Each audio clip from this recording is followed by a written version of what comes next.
Chris, appreciate your time. Are you Hi. surprised Melbourne isn't in a lockdown already? Should they be, in your view?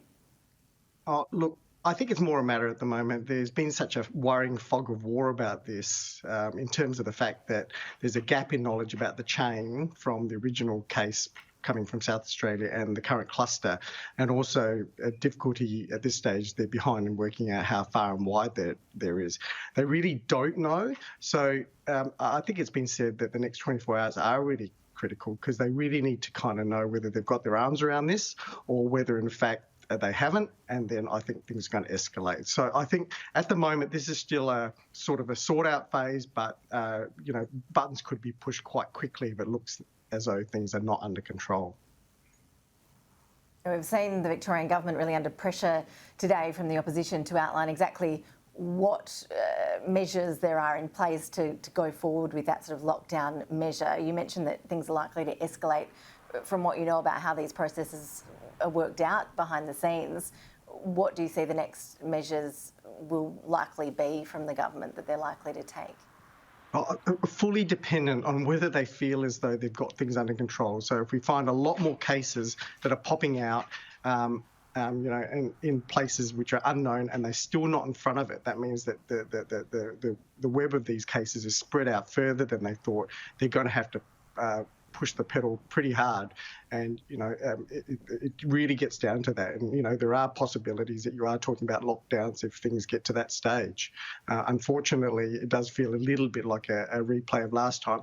The good bit of news this time is, in fact, that it does appear, and I understand from a meeting this morning, that the vast majority of aged care facilities in Melbourne have actually had the vaccinators go through them. So that actually significantly reduces the risk in those facilities, which are clearly, like as we found out last time, they were the sort of floating sequences last time, and really we've got having that is actually somewhat of a reassurance, but nevertheless the wider vaccination still hasn't got to the point where the community can have some level of protection.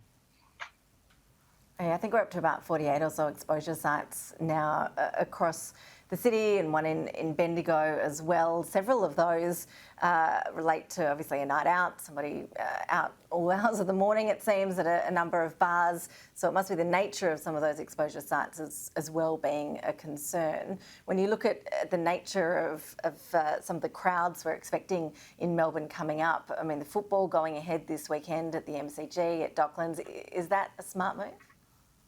I think that's quite worrying, actually, and I think again the lever may have to be pressed depending on whether they find that they really haven't got any control of this at all. Now, so far, it hasn't been a huge number of cases, but the number of potential exposure sites is extremely concerning.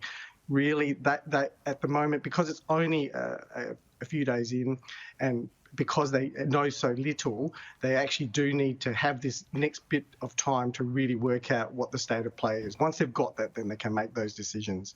And hopefully it isn't as bad and we've dodged the bullet again, but it could go the other way, unfortunately.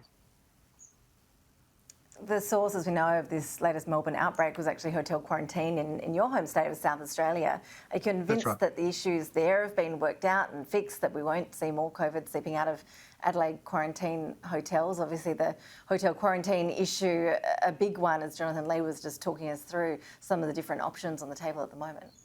And the thing was that this hotel was not one of those hotels where there had been concerns about potential airflow problems.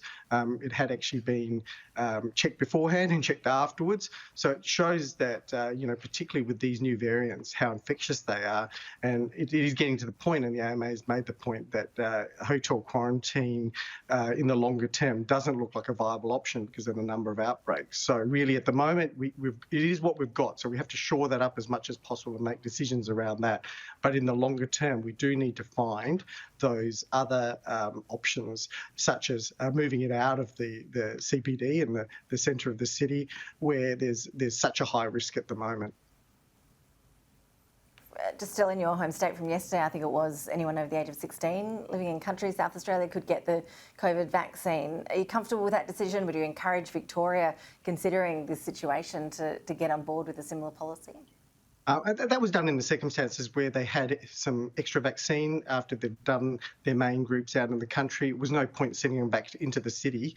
And the AMA has always supported prioritising the country and rural areas because, firstly, they are more vulnerable because their health services are less and less available, also because travellers go through them, and also, frankly, given maybe until now the sort of lack of emphasis and relative complacency about the vaccination program in the city, that the country populations really do understand the need to protect each other, and really they have probably a far more can-do attitude, and that has actually been the case. So really, it just makes sense to just get on with it out there and not have to go through the administration of sending the vaccine back into town just for the fact that you're ticking some boxes to fulfil bureaucratic criteria.